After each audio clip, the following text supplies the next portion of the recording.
De l'actualité de ce 13h, la connaissance de l'histoire sociopolitique et culturelle du Burkina Faso comme arme pour préserver la cohésion sociale et le vivre ensemble.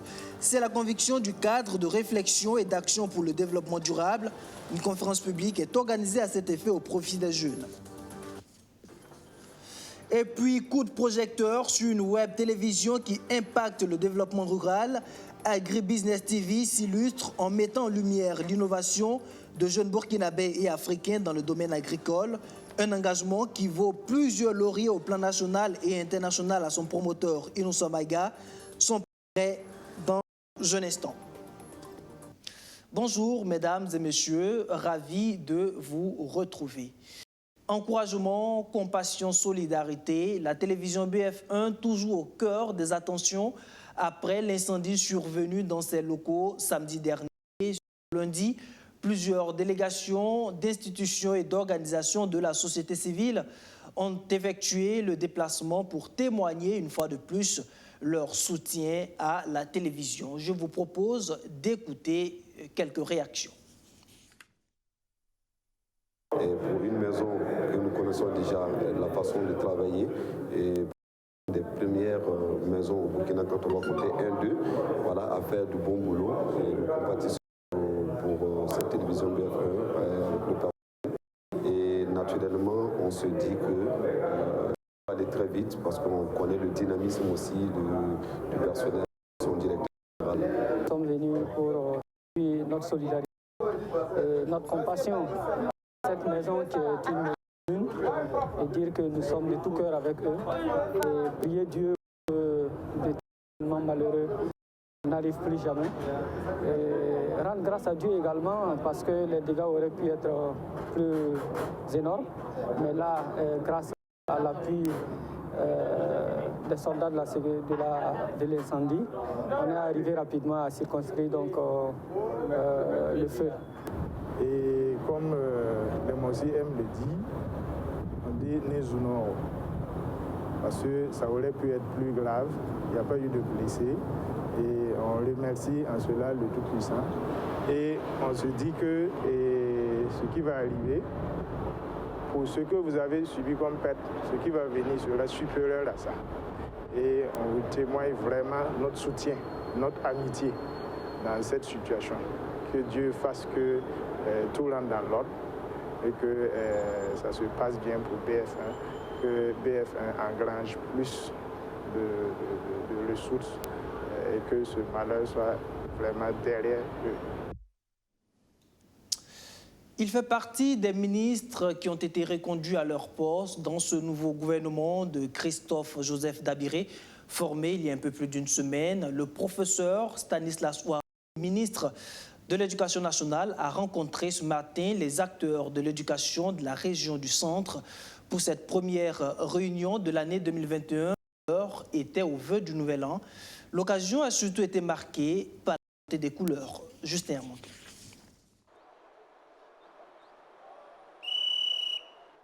Un début de semaine qui commence dans le respect, l'engagement et l'amour pour la patrie.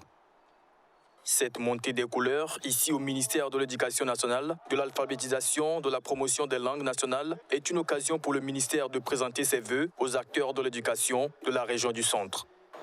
Et c'est une année particulière pour nous parce que cette année donc, coïncide avec le démarrage donc, du deuxième quinquennat du président Roch-Marc Christian Kaboré et donc le démarrage donc, d'une nouvelle vision, de nouvel engagement en matière d'éducation. Donc c'est le 6e chantier des 10 chantiers qu'il a assis et pour lesquels il s'est engagé. Et le 6e chantier, c'est le chantier qui concerne donc, qui est intitulé de la façon suivante, c'est asseoir l'économie du savoir et bâtir l'école de demain. L'engagement sans faille. Pour le professeur Stanislas Ouattara, reconduit de nouveau à la tête du ministère en charge de l'Éducation nationale, l'engagement et l'attachement à la patrie sont des valeurs de paix, de cohésion sociale et surtout de développement de l'éducation au Burkina Faso.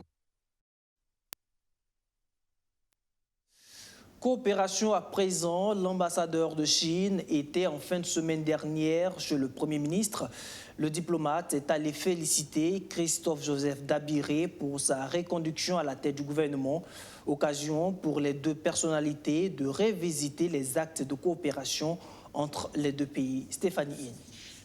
L'ambassadeur de Chine à la primature du Burkina ce vendredi matin. Objet de la visite, féliciter le Premier ministre pour sa reconduction. Également, l'actualité sanitaire s'invite dans les échanges. On a bien discuté la possibilité, encore une fois, d'approfondir notre relation bilatérale, fraternelle, solidaire entre la Chine et le Burkina Faso d'une façon systématique.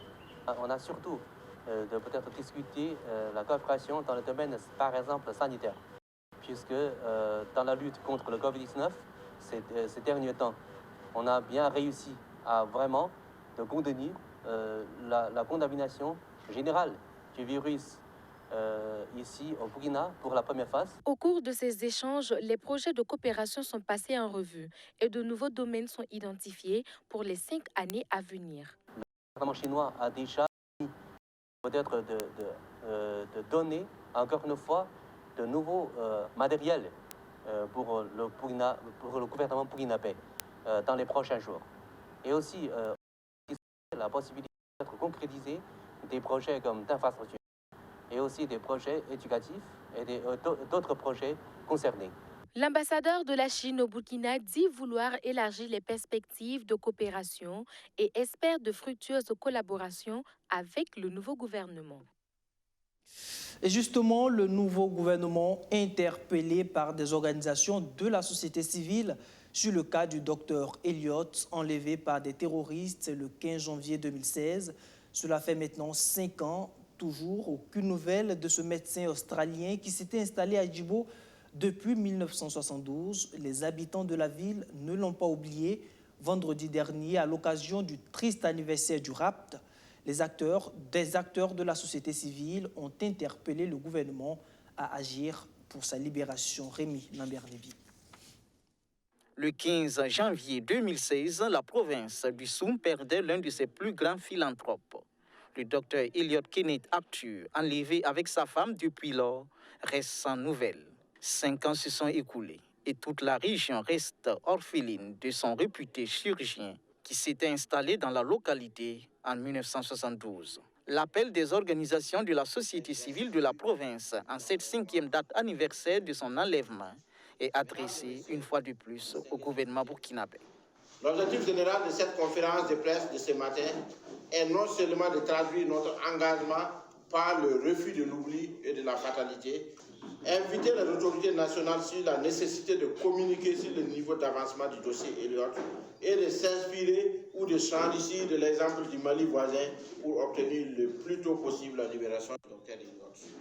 Le collectif des organisations de la société civile du Soum ont également invité le gouvernement burkinabé à un élan de solidarité envers les ex-travailleurs de la clinique du docteur Elliott. L'enlèvement du docteur Elliott a bouleversé toute une province, ébranlé tout un pays et sapé l'espoir d'une vingtaine de personnes aujourd'hui en chômage technique. L'État, faut-il le rappeler, est resté muet et insensible au sort des employés en dehors de la visite sur les lieux que les émissaires du gouvernement, Paul Kabatieva, qui ont effectué dès les premiers jours de l'enlèvement et la visite de circonstance du Premier ministre lui-même lors de la cérémonie de lancement de la gratuité des soins en avril 2016. Les employés vivent le martyre de l'oisiveté du fait qu'ils n'exercent plus depuis l'enlèvement du docteur Elliott. L'épouse du docteur Elliott a été libérée en février 2016. Mais depuis lors, la clinique est restée l'ombre d'elle-même, perpétuant chaque jour l'image d'un triste souvenir. Pour allumer la flamme de l'espoir, les OSC de la province du Soum ont décidé de redonner vie au lieu en exploitant le dispositif socio-culturel qu'abrite la clinique en plein centre-ville de Djibo. Dans le domaine de l'innovation des médias en ligne, c'est assurément l'un des plus impactants. Avec sa web télévision dénommée Agri Business TV, Inoussa Maïga fait du développement rural son cheval de bataille. Sa stratégie est simple mais efficace. Avec son équipe, il met en lumière à travers des portraits des jeunes innovateurs dans le domaine de l'agriculture et de l'élevage. Objectif, susciter des vocations chez les jeunes. Après 5 années d'engagement, la méthode semble porter ses fruits, ce qui a valu aux promoteurs des distinctions au plan national et international. Portrait. De toutes ces distinctions reçues au plan national et international, c'est le trophée dont il est le plus fier. Ça a été décerné par l'Union internationale des télécommunications. On l'a reçu en 2017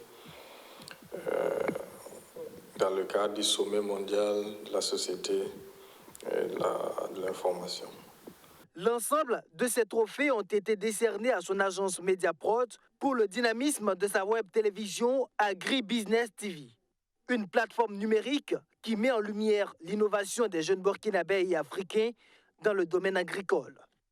On a eu à faire un portrait d'un jeune Camerounais qui, dans sa localité, tout le monde cultivait la tomate de la même manière. Lui, il a juste eu l'idée de les cultiver en hauteur et il a constaté qu'il avait une meilleure productivité parce que les termites n'arrivaient pas donc à attaquer ses fruits plus facilement. Donc ça, c'est quelque chose, une petite pratique, un petit changement qu'il introduit dans son contexte et qui crée une différence, et c'est quelque chose qui nous intéresse. On a besoin de gens qui réfléchissent différemment. Pas forcément innovation, introduire des grosses machines et tout ça, mais c'est souvent dans la manière de faire, la manière de raisonner, la manière même de construire son projet qui permet de faire la différence. À ce jour, des dizaines de reportages de ce genre ont été postés sur YouTube. L'initiative d'une telle plateforme naît de 2 constats. Le faible investissement des jeunes dans le domaine agricole. L'âge moyen des agriculteurs au Burkina Faso étant de 45 ans. Le second constat est le manque d'innovation dans les techniques de production. Inoussa Maïga et ses collaborateurs veulent alors montrer le bon exemple pour susciter des vocations. En 4 années d'existence, les résultats sont au rendez-vous. Les témoignages de personnes impactées par ces reportages visionnés sur la toile sont nombreuses. Mahamadi Ouedraogo était présent à la création du projet en 2016. Il y a des gens qui nous appellent et vous savez que vous venez de me réveiller. Depuis 5 ans, j'ai ce projet, j'ai essayé, ça n'a pas marché. Mais celui que vous avez rencontré là, mon histoire et son histoire sont pareilles. Et si lui, il a pu faire quelque chose, c'est que moi aussi, je vais pouvoir. Donc, merci pour votre vidéo. À partir de cet instant, je me lance. Et après, la personne nous appelle, ah, vraiment, ça me réussit, vous voyez. Donc, c'est pour dire que ça pouvait véritablement être quelque chose qui allait beaucoup embarquer des jeunes dans le secteur agricole. L'autre résultat de la réussite du projet, c'est la création de AgriBusiness Shop, une boutique de vente de produits alimentaires locaux et cosmétiques naturels qui fait le lien entre la production des agriculteurs et le marché. C'est une entreprise qui est née un peu dans le sillage de AgriBusiness TV. L'idée, c'est que beaucoup de jeunes entrepreneurs qu'on mettait en lumière présentaient des produits qui intéressaient les gens en demandaient, ils n'arrivaient pas à y accéder parce que c'est des entrepreneurs qui sont dans différents pays. Et cela nous a amené à l'idée de créer justement cet espace, cette entreprise qui allait un peu aider à mieux distribuer, à faire circuler les produits dans la sous-région. D'un produit placé dans les rayons au départ, la boutique compte aujourd'hui plus de 400 produits avec un accent mis sur la qualité des emballages. C'est donc toute la chaîne de production qui est ainsi valorisée selon cet entrepreneur qui pense que le projet aurait pu impacter davantage la jeunesse si ces portraits de jeunes agriculteurs modèles étaient diffusés sur une chaîne de télévision locale. Et c'est là où il attend du soutien.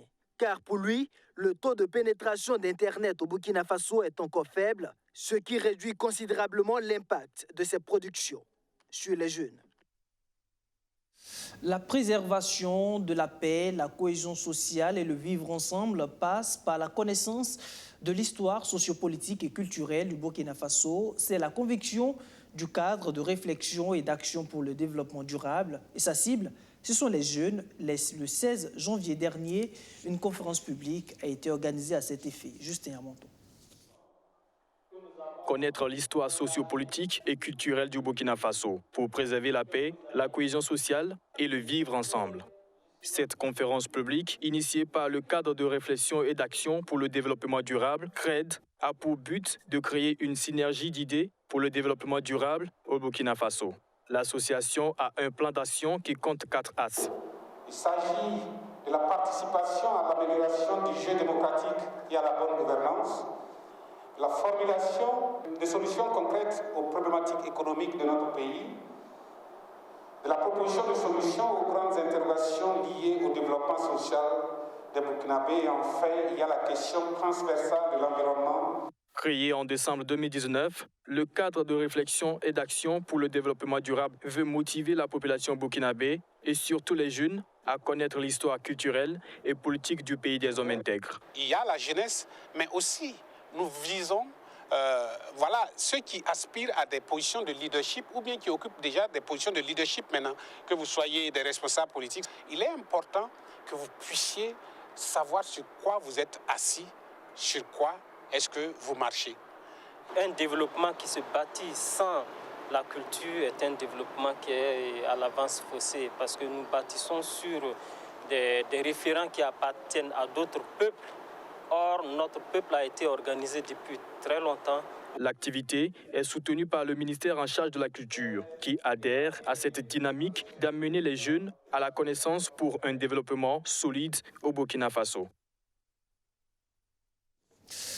Voilà, fin de cette édition. Merci de l'avoir suivi. Je vous retrouve demain si Dieu le veut. D'ici là, portez-vous bien et restez fidèles à nos programmes. Bonsoir.